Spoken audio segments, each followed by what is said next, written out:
Jammu chamber of commerce industry के सदर अरुण गुप्ता ने उम्मीद जाहिर की कि कल मरकजी वज़ीर खजाना की तरफ से पेश किया जाने वाला सालाना बजट जम्मू कश्मीर के ताजिरों और सनअतकारों समेत तमाम तबकात के लोगों के चेहरों पर मुस्कुराहटें लाएगा।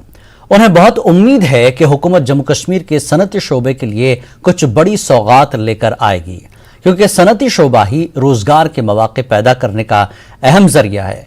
उन्होंने जीएसटी के तरीक़ेकार को आसान करने का हुकूमत से मुतालबा किया और जम्मू कश्मीर में सेहत और दीगर तमाम मुतल्लिक़ा शोबों को तरक्की देने पर भी जोर दिया।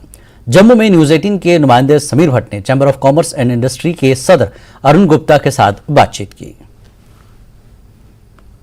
अरुण जी, आज इकोनॉमिक रिपोर्ट आई है और आपने भी देखा है कि इकोनॉमिक रिपोर्ट में जीडीपी की दर कम है, जो अनुमान है।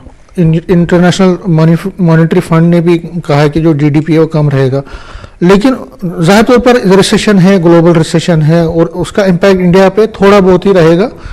तब भी आपको क्या उम्मीद? हम जम्मू कश्मीर की बात करें, यहाँ पे इंडस्ट्री 370 हटने के बाद इंडस्ट्रियल सेक्टर में एक बूम की बात की गई थी, इन्वेस्टमेंट की बात, कहाँ तक पहुंचे हैं आप और क्या उम्मीदें कल के बजट से? देखिए, एक बात जो आपने कही, जीडीपी रेशो जो है वो कम रहने वाली है।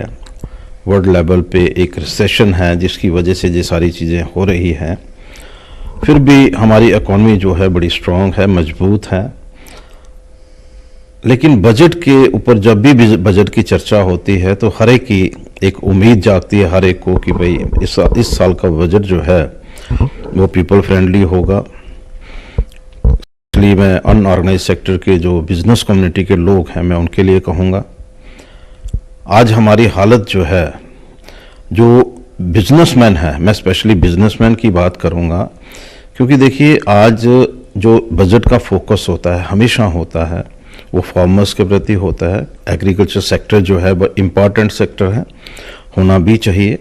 हमारी सिक्योरिटी फोर्सेस का जो आज की डेट में अगर आज देश बचा हुआ है तो वो सिक्योरिटी फोर्सेस की वजह से ही बचा हुआ है। तो उनके लिए अगर इस बजट में प्रमोशंस आती हैं, कुछ भी आता है, हम उसको कम करेंगे।